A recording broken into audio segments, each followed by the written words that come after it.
আগরতলাनि चानमारिओ नकुंसानि खरगनै जरायबसा थिमानि बेयाव गोलगै आपाति बुंनोदि बरजला सीपीएम कमिटिनि साकार बुंबाय निउ कैपिटल कम्प्लेक्स थानाव डेपुटेशन रैखा मानजाखा एमएलए सुदीप सरकार ताई जुदा जुदा आदं रक सानमुरकनि बिसिङो बरकनि नुखुङो देरा सुपार नानि ताई जायाखे कन्स्ट्राक्शन तांमनि रगनो मथांनानि माजारानानि आखरक एनसीसी थानाते एसছি নিশ্চয়ই আপনারা জানেন আমাদের মহকুমা কমিটির পক্ষ থেকে সিপিআইএম মহকুমা কমিটির পক্ষ থেকে আমরা এসেছি আজকে আমাদের পশ্চিম এনসিসি থানার ওসি সাহেবের সঙ্গে মিলিত হওয়ার জন্য। আপনারা জানেন গতকাল আমাদের পূর্ব চানমারিতে গত পরশুদিন দুইটা শিশু একজন শ্রমজীবী অংশের মানুষের দুইটা শিশু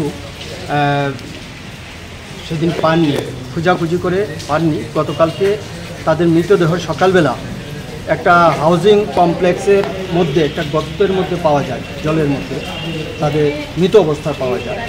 সেই জায়গার মধ্যে আমরা আজকে সকালবেলা আমরা সেই এলাকাটা পরিদর্শনে যাই। আমাদের পার্টির রাজ্য সম্পাদক তথা পুলিশ ব্যুরোর সদস্য সহ আমাদের কেন্দ্রীয় কমিটির সদস্য কৃষ্ণা রক্ষিত এবং আমাদের রাজ্য সম্পাদক মণ্ডলীর সদস্য কমরেড শঙ্কর প্রসাদ দত্ত সহ আমাদের সদর বিভাগীয় মহকুমা কমিটির সম্পাদক কমরেড অমর চক্রবর্তী এবং অন্যান্য নেতৃত্বরা আমরা সেই জায়গা পরিদর্শনে যাই।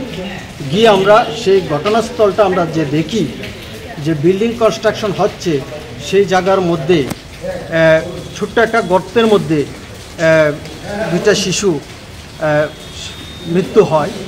তো আমাদের একটা প্রশ্ন, সেই জায়গার মধ্যে বিল্ডিং রুলস এবং নিয়ম অনুসারে এভাবে একটা বিপজ্জনক অবস্থা, সেই জায়গার মধ্যে বিদ্যুতের তার এদিক ওদিক পড়ে আছে ছিঁড়ে, এবং সেই জায়গার মধ্যে দেখা যাচ্ছে কোনো ব্যারিকেড নেই। আমরা যতটুকু দেখেছি যখন কোনো কনস্ট্রাকশন হয় তার নিয়ম অনুসারে সেই জায়গার মধ্যে সেন্ট্রি থাকতে হয় এবং তার যে মানে নিরাপত্তার জন্য হেলমেট ব্যবহার করতে হয়।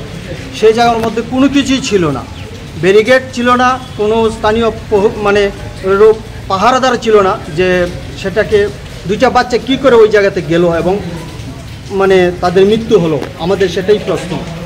বিশেষ করে সরকার এক্ষেত্রে নজর দেওয়া দরকার।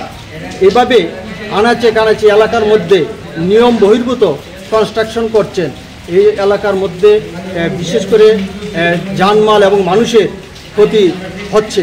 আমরা এটা সম্পূর্ণ নিন্দা এবং ধিক্কার জানাচ্ছি। আমরা আসছি আজকে এই যে দুটি শিশু তাদের যে আজকে হারিয়েছেন তাদের মা বাবা, তাদের সঙ্গে আমরা দুঃখ প্রকাশ করছি এবং আমাদের দুঃখ প্রকাশ করারও ভাষা নেই।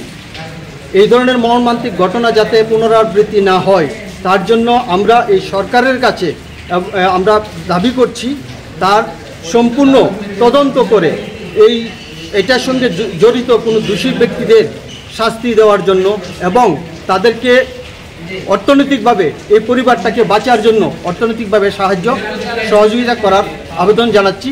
পাশাপাশি যে বিল্ডার্স এখানে বিল্ডিং তৈরি করছেন তিনি ওনার কাছ থেকেও ওই পরিবারকে অর্থনৈতিক সাহায্য প্রদান করার জন্য আমরা আবেদন রাখছি।